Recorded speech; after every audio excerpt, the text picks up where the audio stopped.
හරි ළමයි. 28 වෙනි ගාන. ගාන කියනවා පහත දී ඇති ත්‍රිකෝණ අතුරින් අංග සම ත්‍රිකෝණ යුගලක් තෝරන්න. හරි. අංග සම අවස්ථා කීයක්ද? 4ක් තියෙනවා. මොනවද ඒ? පා කෝ පා. පාද කෝණ පාද. අය කෝ කෝ පා. කෝණ කෝණ පාද. අය පා පා පා. පාද පාද පාද. අය කර්ණ පා. ත්‍රිකෝණ ත්‍රිකෝණයේ කර්ණ පාදේ සහ තවත් අන්තර්ගත පාදයක්. හරි. මෙහෙමයි කතාව තියෙන්නේ. ත්‍රිකෝණ දෙකක මේ අවස්ථා හතරක් විදිහට මේ අවස්ථා හතරකට ගැලපෙන විදිහට අනුරූප පාද සහ කෝණ එකිනෙකට සමානයි නම් අපි කියනවා මේ ත්‍රිකෝණ අංග සම ත්‍රිකෝණ යුගලක් කියලා. ත්‍රිකෝණයක අංග සම කිරීමෙන් අපිට ගොඩක් වාසි තියෙනවා. අපිට පුළුවන් ඉතින් පස්සේ ඒකේ තියෙන සියලුම අංග සමාන කරගෙන අපිට අවශ්‍ය විදිහට අපේ ගානට යොදා ගන්න පුළුවන්. හරි. හැබැයි වැදගත්ම දෙයක් තියෙනවා. ඒ තමයි හැම වෙලාවෙම මෙන්න මේ පිළිවෙලට මේ පාද සහ කෝණ තිබිය යුතුයි. නැත්තම් මේක වැරදි. හරි. බලමු මේ ත්‍රිකෝණ ABC. මේ පාදයක්, මෙන්න කෝණයක්, මෙන්න පාදයක්. මේක කියවන්නේ කොහොමද? පාද කෝණ පාද. පා කෝ පා. හරි. මේක කොහොමද කියවන්නේ? පාදයක් මෙතන කෝණයක්. මේ කොහොමද කියවන්නේ? පාපාකෝ. එහෙම නැත්නම් කෝ පාපා. එහෙම කියවන්න වෙන්නේ. හරි. මේක කොහොමද කියවන්නේ? පාකෝපා. නැත්නම් මේ පාකෝපා. එහෙමත් පුළුවන්. ඔයාලට තේරෙන්න ඕනේ මෙතන හරියට කියුනේ මෙයා සහ මෙන්න මෙයා. දැන් බලමු මේක ඇත්තද කියලා. මේ අංශ කණුවට මෙතන අංශ 90යි. මේ පාදෙට මේ පාදෙ සමානයි. මේ පාදෙට මේ පාදෙ සමානයි. පාද කෝණ පාද ඒ පිළිවෙලින්ම තිබ්බා. එහෙනම් අංග සම ත්‍රිකෝණ යුගලයේ වෙන්නේ මොකද්ද? ABC ත්‍රිකෝණය හා කවුද?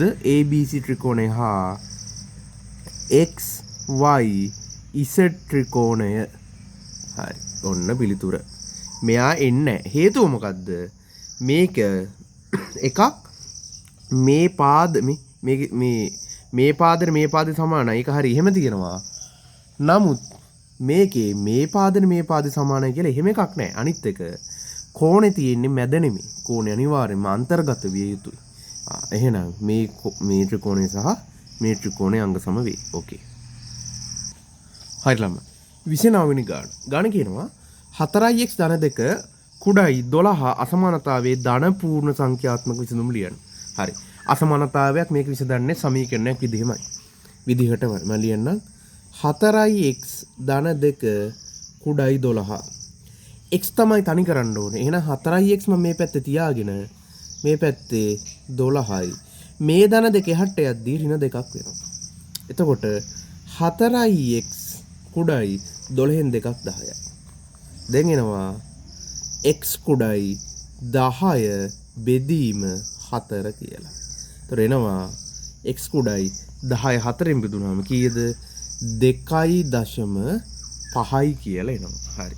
දැන් මේක යහනවා අසමානතාවය වෙන විසඳුවා.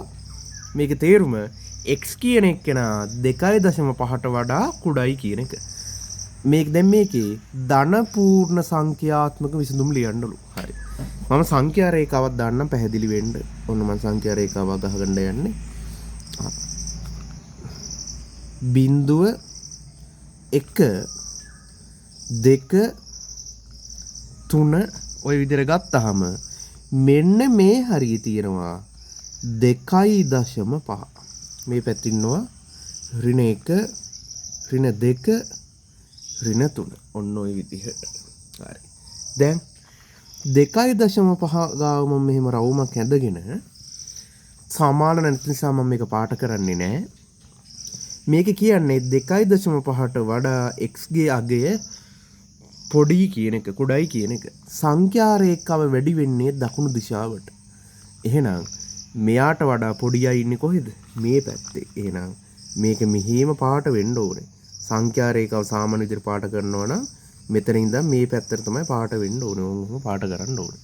හරි.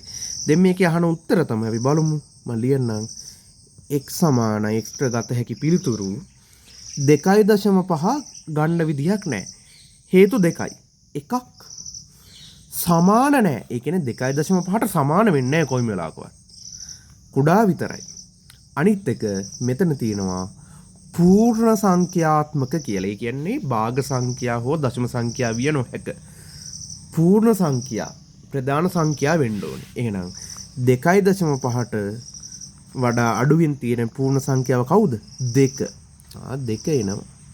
ආය 1 එනවා. හරි. ආය බිඳුව. හරනම් බිඳුව වෙන්න ඕනේ. හැබැයි මෙතනදී ගන්න බෑ. ඇයි? මෙතන කියනවා ධන පූර්ණ කියලා. ඒ කියන්නේ පූර්ණ සංඛ්‍යාවක් වෙන්න ඕනේ. හැබැයි ධන සංඛ්‍යාව වෙන්නත් ඕනේ. අපි දන්නවා බිඳුවට ධන හෝරින කියලා ලකුණක් නැහැ. එහෙනම් ධන තියෙන්නේ 2යි 1යි විතරයි. එහෙනම් පිළිතුර 2 සහ 1. පැහැදිලි. හරි. 30 වෙනි ගාන කියනවා රූපයේ දැක්වෙන ඍජු කෝණාශ්‍රාකාර තහඩුවෙන් සෑදිය හැකි විශාලතම සිලින්ඩරයේ අරය සොයන්නලු. හරි. ළමයි එහෙනම් මේ කොලේ ඔතන්න පුළුවන් විදි දෙකක් තියෙනවා. එකක් මේ 22 පැත්තෙන් අරන් මෙහෙම ඔතන්න පුළුවන්. අනිත් එක මොකද්ද? මේ 10 පැත්තෙන් අරන් මෙහෙම ඔතන්න පුළුවන්. ওই දෙකෙන්ම සිලින්ඩර හැදෙනවා.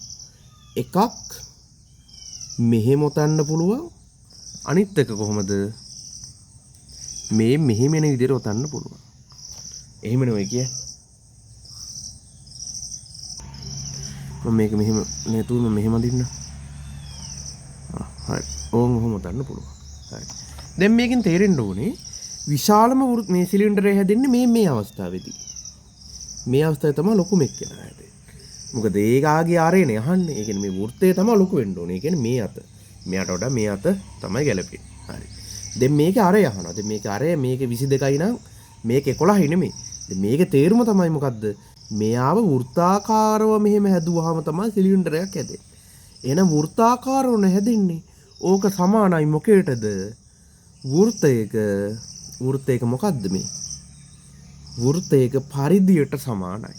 එහෙනම් මම ලියන්නම් වෘත්තයේ පරිධිය මේ වෘත්තයේ පරිධිය සමානයි මොකද්ද සූත්‍රය 2πr. දැන් වෘත්තයේ පරිධිය කීයද?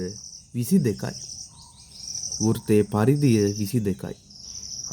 ඒ කියන්නේ මේකේ ඔතන්නේ 22ක පරිධියක් තියෙන වෘත්තයක් වටේ. එම් හිතා ගන්නකො.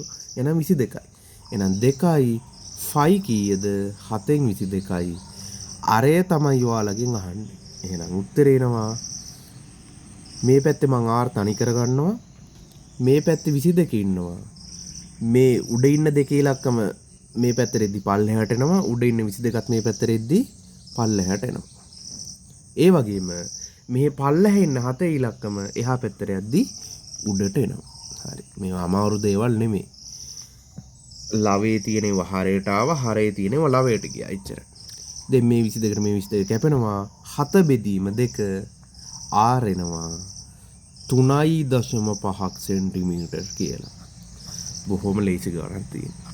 කල්පනා කරන්න ඕනේ වෘත්තාකාරව හැදුවාම ඒක සමාන වෙනවා වෘත්තයේ පරිධියට කියන එක. ඊට පස්සේ සූත්‍රය දාලා උත්තරේ ගන්න එක විතරයි තියෙන්නේ. ඕකේ.